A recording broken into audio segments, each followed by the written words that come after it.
Immeubles, parcelles de terre, des biens immobiliers dont il est parfois question dans le cadre d'opérations entre agents économiques. À ce titre, il arrive qu'ils soient objets de litige.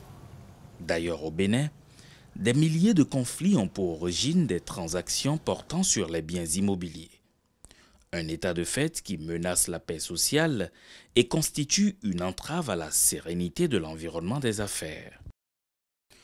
Pour apporter une réponse efficace, des réformes ont été entreprises pour garantir à la fois la traçabilité, la transparence et la sécurité des transactions en matière foncière. C'est ainsi que récemment a été lancée la plateforme e-Notaire pour optimiser les transactions foncières. Des réformes qui, en plus de renforcer le cadre juridique, visent à faciliter la vie à la fois aux notaires et aux propriétaires anciens et futurs. Le directeur général de l'ANDF aborde ces améliorations. Il y a un ensemble de réformes qui ont été opérées sur le foncier et la gestion de la domanialité au Bénin, alternant la mise en place d'outils modernes de gestion foncière et domaniale avec la numérisation des archives et la dotation de notre pays du cadastre national. Il a été procédé à la suppression de l'attestation de situation géographique qui était délivrée par l'Institut géographique national et requis des usagers ou des professionnels dans le cadre du transfert de propriété. Et cette attestation de situation géographique était vraiment délivrée sur une période relativement longue qui nous impactait négativement. En sus de cela, il a été procédé à la dissociation des procédures d'enregistrement préalable des actes fonciers avant la formalisation ou le transfert de propriété. De sorte qu'aujourd'hui, il n'est plus nécessaire d'aller enregistrer les actes de transactions foncières avant de procéder au transfert de propriété ou aux formalités de transfert de propriété. Le gouvernement a pris des mesures qui se rapportent à la réduction des coûts de prestations pour pouvoir permettre, bien entendu, que le transfert de propriété puisse se faire à coût moindre. Aujourd'hui, en 72 heures, il est procédé aux opérations de formalisation des inscriptions se rapportant au transfert de propriété. Au total, il est aisé de constater que le gouvernement a agi sur les procédures, ensuite sur la durée et enfin sur les coûts.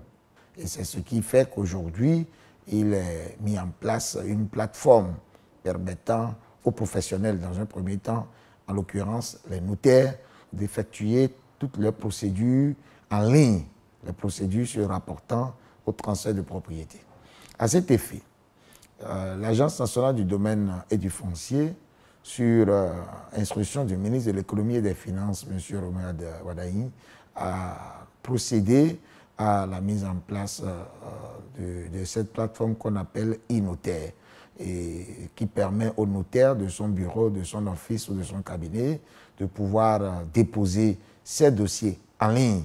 Une fois les dossiers déposés en ligne, l'agence procède au traitement du dossier et répond au notaire toujours en ligne. Plus vite et surtout à un coût sensiblement réduit, voilà quelques-uns des avantages issus de cette dématérialisation de procédures de transfert de propriété. Le notaire peut consulter le titre sur lequel veut s'opérer le transfert de propriété en ligne, avoir les informations y afférentes et pouvoir maintenant souscrire à la demande ou à la requête en ligne. Donc la procédure préalable de demande d'état descriptif qui prenait du temps a été on va dire, dématérialisé, de sorte qu'aujourd'hui, de 4 procédures qui sont les points de notation dans le cadre de Doing Business, nous sommes passés à 2 procédures.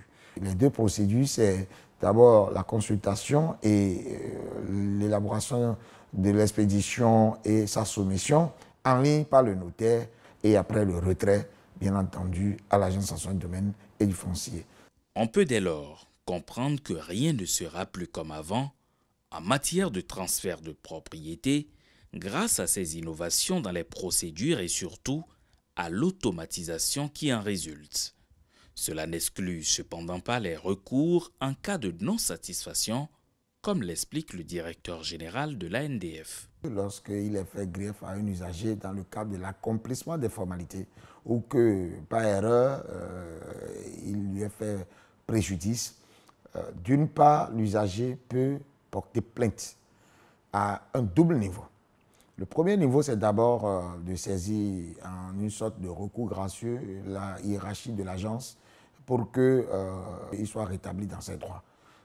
Mais lorsque l'usager n'a pas gain de cause au niveau de la direction générale de l'agence, l'usager a encore la possibilité de saisir maintenant une commission indépendante qui est présidée par le directeur de cabinet du ministre de l'économie et des finances, donc qui est au-dessus de l'autorité de la direction générale de l'agence et qui pourra injoncter l'agence à pouvoir donner satisfaction ou à rétablir un usager dans ses droits.